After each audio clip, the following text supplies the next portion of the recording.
Hey everybody, it's Flatter Santa coming to you with another week of pickups.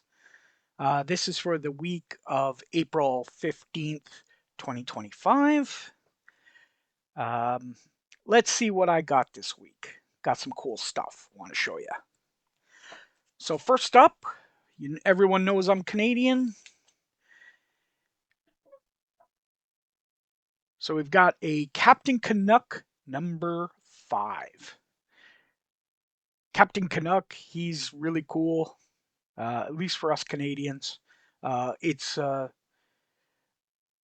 Captain Canuck, Alpha Flight. It's required by law here in Canada that we own every single copy, or else we're going to jail. So um, I had to pick mine up. Mine got destroyed, so I don't want to go to jail. So number 5, really cool. Next up, we've got from Quality Comics, Judge Dredd number 13. Judge Dredd is a really cool character. Absolutely love him. He is the law. Um, cool concept. Came out of UK in 2000 AD, magazines and comics. Really cool stuff. Glad I picked it up. When I saw this, it was in a lot, so because I really wanted this comic specifically. Um,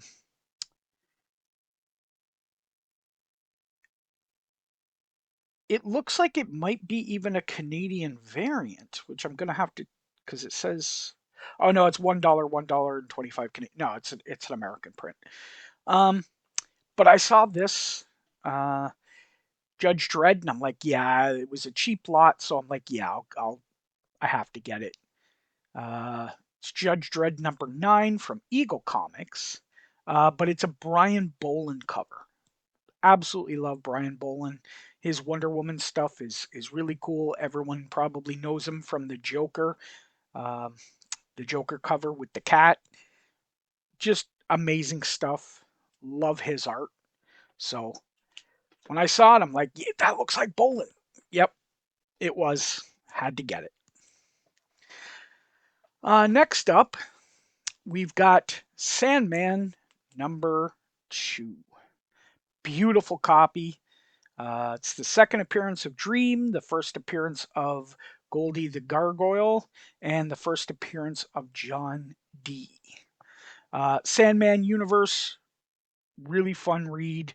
Neil Gaiman's a little bit of hot water, but that doesn't mean that his stuff isn't really good to read. Sandman, absolutely one of the coolest um,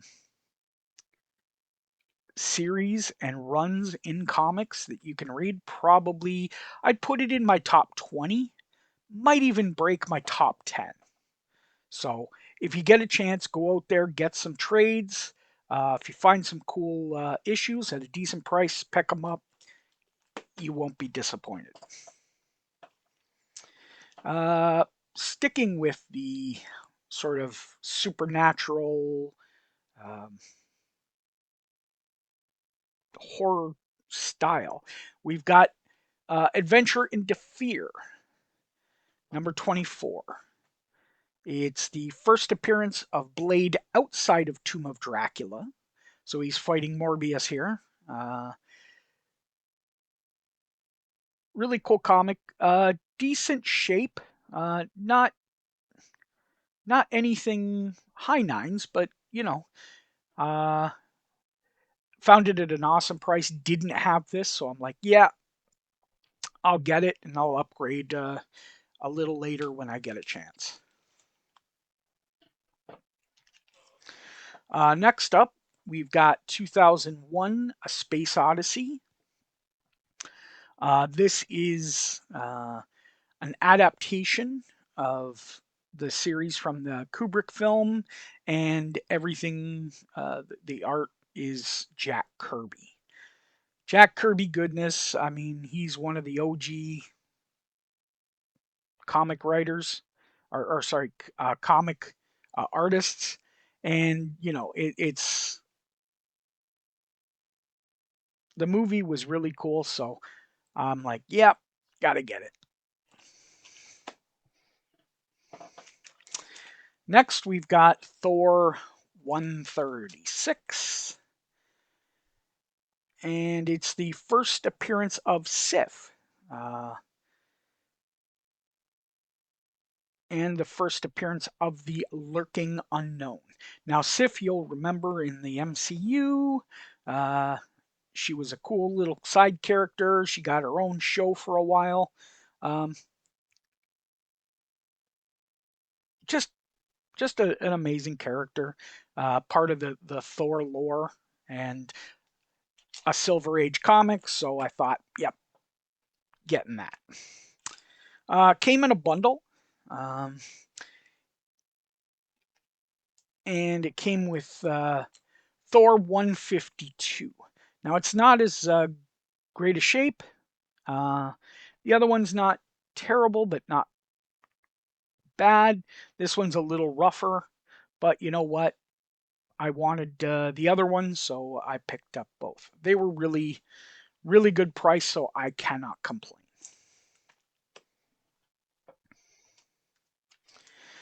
Next, we've got Hulk 124 with Rhino on the cover.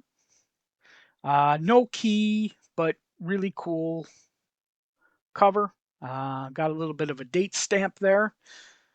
Um, but, this came out in, well, it says 89, but that is absolutely not. That's a 15-cent comic. That did not come out in 89.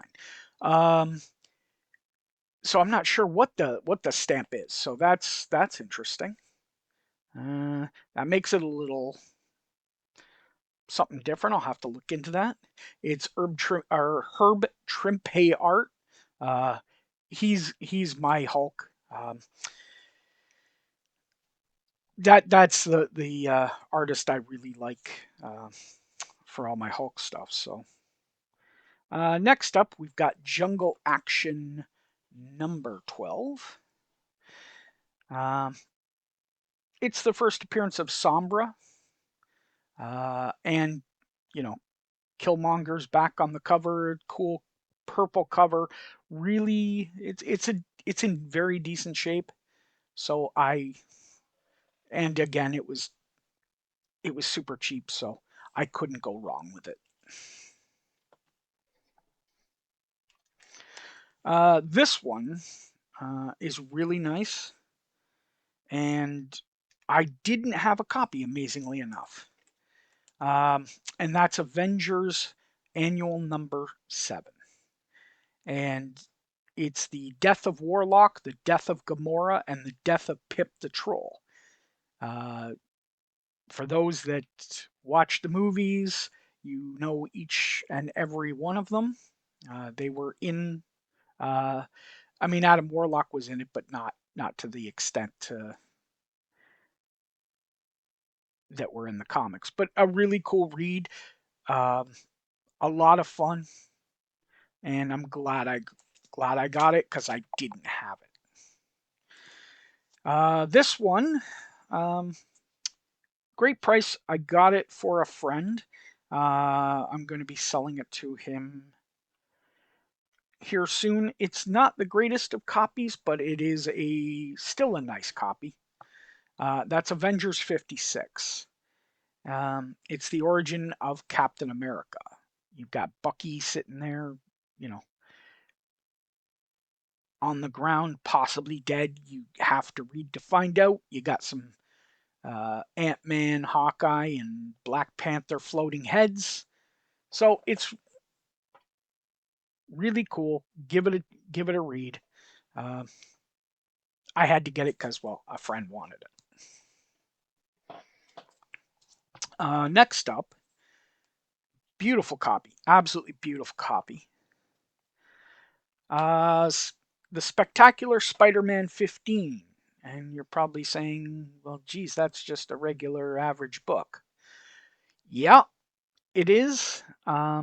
Except for the fact of there's a little bit of buzz that possibly um, the girl that's got added to the Spider-Man movie might play the Spider Queen, and this is the very first appearance of the Spider Queen in comics. So it's a spec book. I gave it a try. It was super cheap, um, so I'm like, well, I'll grab it just in case. Next up, Ultimate Spider-Man #1. It is the 6 printing, and you're like, well, why the 6 like, what do you need the 6 printing for? And I do because it's Scarlet Spider. Absolutely love Scarlet Spider. Uh, so I was trying to get all the different costumes that were part of Ultimate Spider-Man. I had the first printing, had the first printing black, had the first printing the other Ben Riley suit. So I wanted to get it, didn't have it. A little bit of a completionist on certain things, so just wanted to get that. Uh, and along with Spider-Man, this is an absolutely beautiful minty copy. This thing is going off to CGC. I didn't have a Minty Direct. I do have a Minty newsstand, but I didn't have a Minty Direct. And so I got it. Great price. Um, it's Spectacular Spider-Man #64, the first Cloak and Dagger, and the origin of Cloak and Dagger. So absolutely awesome. Probably the biggest um, Spec Spidey book there is in the run. Um, I'm glad I found it. If you hunt, you can find something at a decent price and a real good book. So that was again that stuff that I talk about all the time. Perfect storm. That was a perfect storm. Next up, uh, we've got GI Joe versus the $6 Million Man. Uh, this was picked up for a friend. Um, he loves GI Joe. He loves um, Lee Majors, who played the $6 Million Man. Uh, it's absolutely, that's top dollar. Uh, like that's exactly what he's looking for in a comic, and it was super cheap, so I grabbed it for him. Uh, Sticking with GI Joe, we've got GI Joe versus Transformers #1. It's the sketch variant, and it's by J. Scott Campbell. Um, really cool Megatron. I have this in the color version, um, but I didn't have it in the sketch variant. It was cheap again. Uh, really cool book, has some value. Again, partially because it's J. Scott Campbell, and pretty much anything he touches kind of increases in price at least threefold. Next up, we have G.I. Joe #138, and it's polybagged. But what makes this interesting is that it's signed by Larry Hama, but it's signed on the polybag, not on the book. So I actually can't send this into CGC because they will remove the polybag and that's where the signature is. So it's going to have to stay in my PC as such, but still something cool. I'm going to see Larry Hama at the Niagara Comic Con.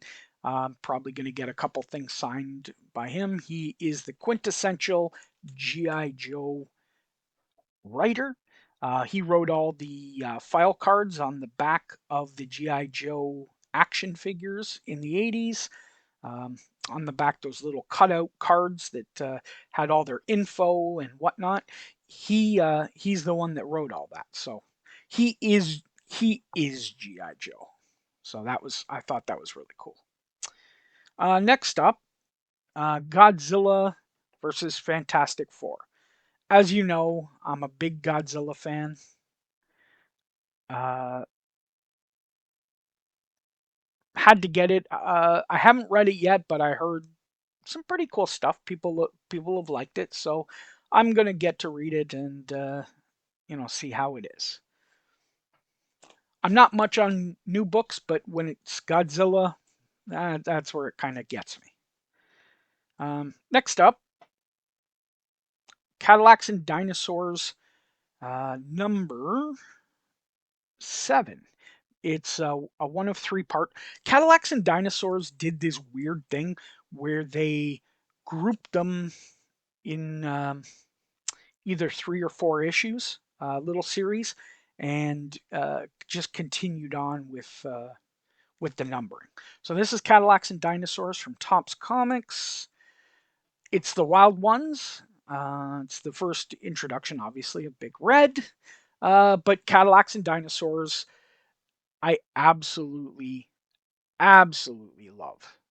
It is a very cool uh, series. It started in Xenozoic Tales, which I just adore. Uh, it's really cool, and so I had to get it. I mean, hot hot girls and dinosaurs. I mean, what a combination! You can't go wrong there. And speaking of hot girls, we've got the wind the boob window herself, Power Girl, number 12. I think it's the Amanda Connor variant. Um, just a cool cover. Kind of liked it. Got it really cheap. So, and again, next we've got an Adam Hughes, and you know how I like my Adam Hughes. He does good girl women art just tremendously. And we've got Lady Rawhide doing a little bit of laundry. So really cool. Uh, had to get it. Love Adam Hughes. You know how I like my Tomb Raider?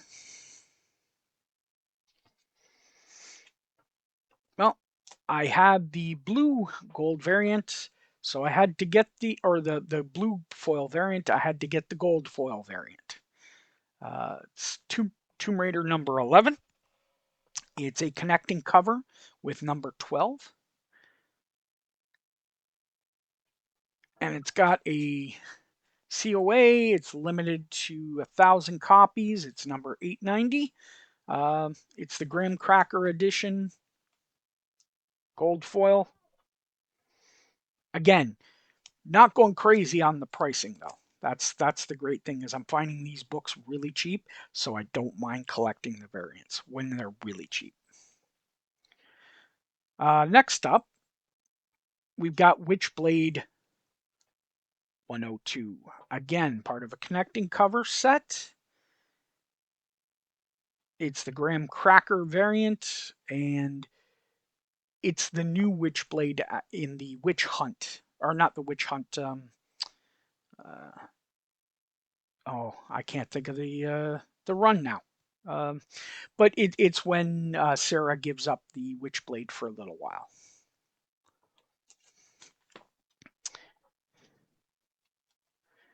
Now we've got 150, Witchblade 150. Nothing crazy. I just didn't have this issue. This is late run stuff. Hard to find. Not many people collected it. Very, very low print runs on the Witchblade stuff. So cool to find. And a landmark issue at 150.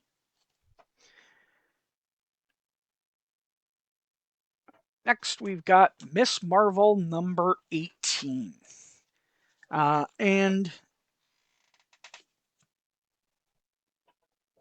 it's a small run. It's 23 issues with the 24th that didn't get published that was actually going to be the second appearance of Rogue, and it did later get reprinted, um, even though it never came out, but it got put out in a, I can't remember what it's superheroes something special, uh, but it's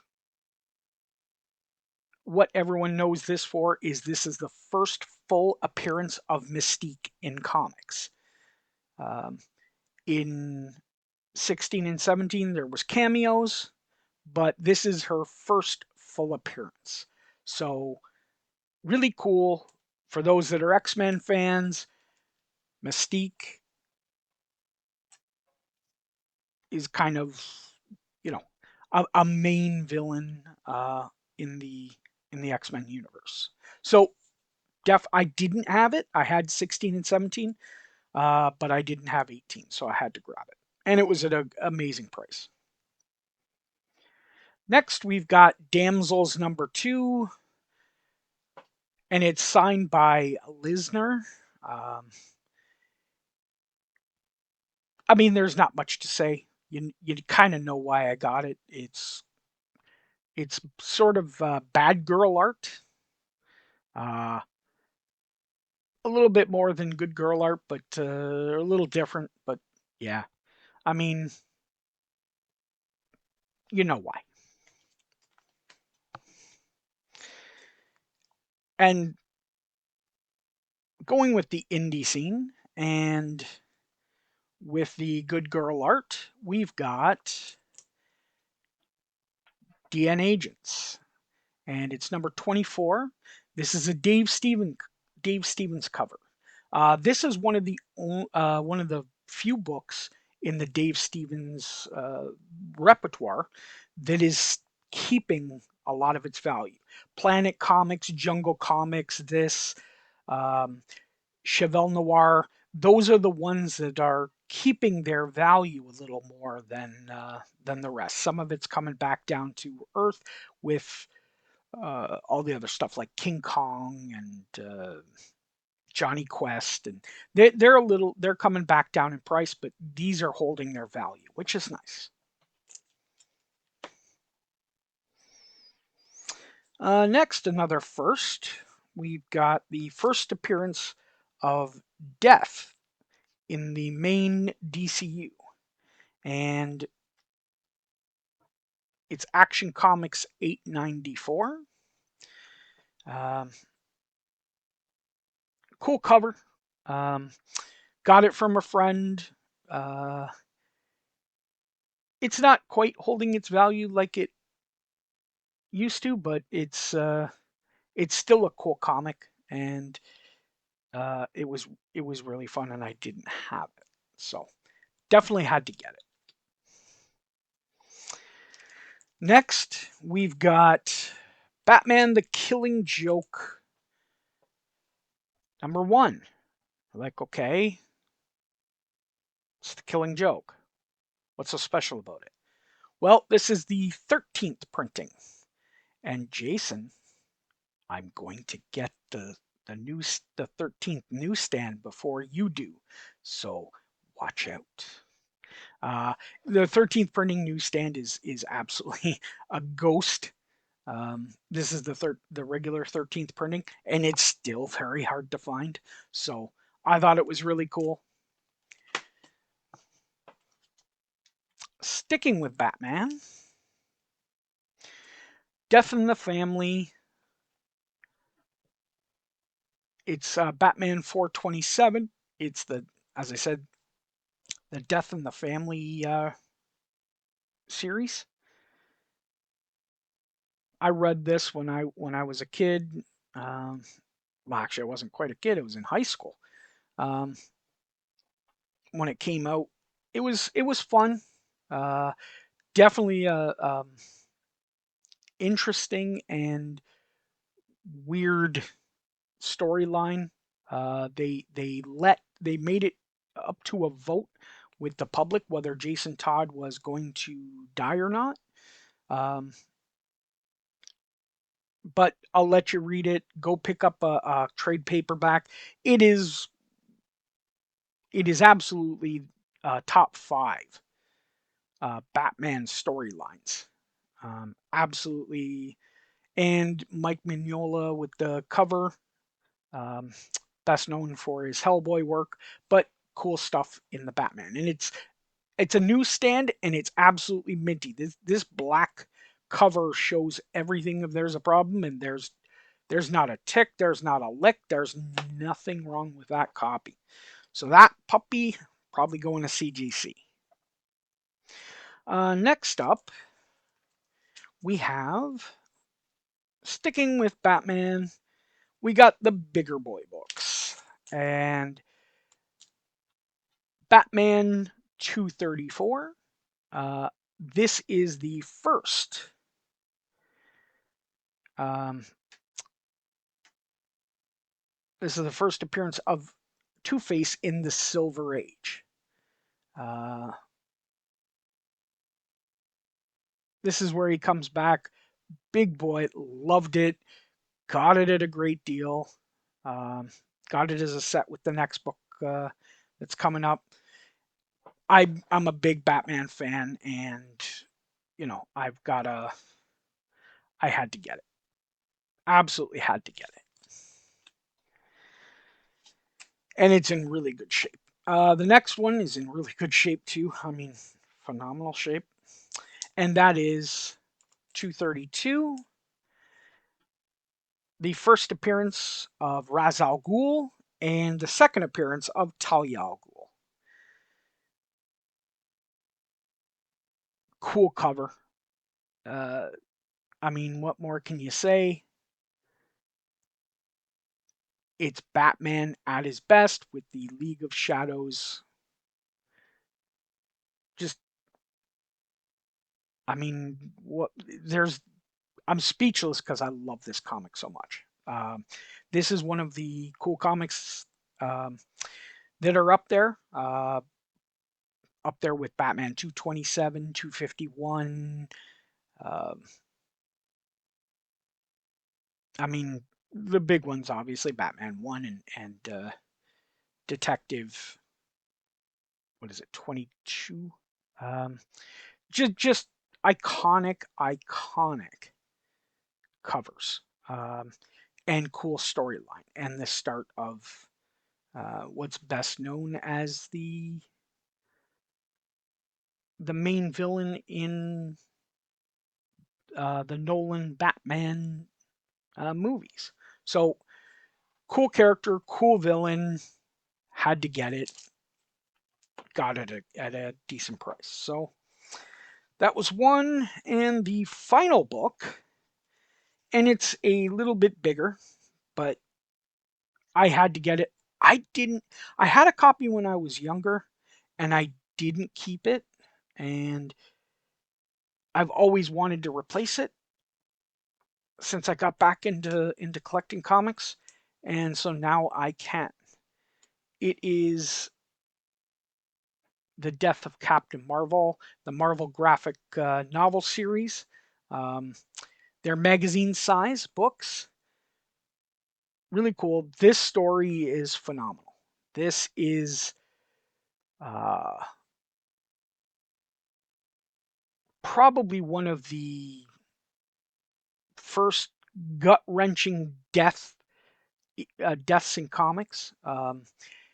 It is the only one that I can think of off the top of my head where the hero stayed dead. He has never come back. Um, it's a Jim Starlin done book. Really cool. If you get a chance, pick it up. It is an amazing story. Uh, just an iconic part of comics history that you probably should read. So, those are the books that I got this week. It wasn't anything crazy except for a couple bigger books, but it was an interesting week that I had a lot of fun picking up stuff. So get out there. if you get a chance, go to your local pawn shop, your local comic store, uh, your flea market, anywhere where there's comics that are cheap. Go out, see if you can find a diamond in the rough because they're out there. They absolutely are. You can find them. You can find great books at very cheap prices, and you can. They don't have to be 9/8. They can be great. They can be reader copies. Um, that you do a little bit of work and they present amazingly, and you've got that in your collection. So, as I said, go out there, find that diamond in the rough, enjoy collecting, collect what you want, collect what you love, and as Red Green always says, keep your stick on the ice. Hey, what are you doing, man? Why are you still sticking around? I mean, if you're gonna be here, hit the like and subscribe. You know you want to do it. Santa tells you to do it. If you don't do it, you'll not get jello in your stocking next year. The earth is flat, man. Deal with it.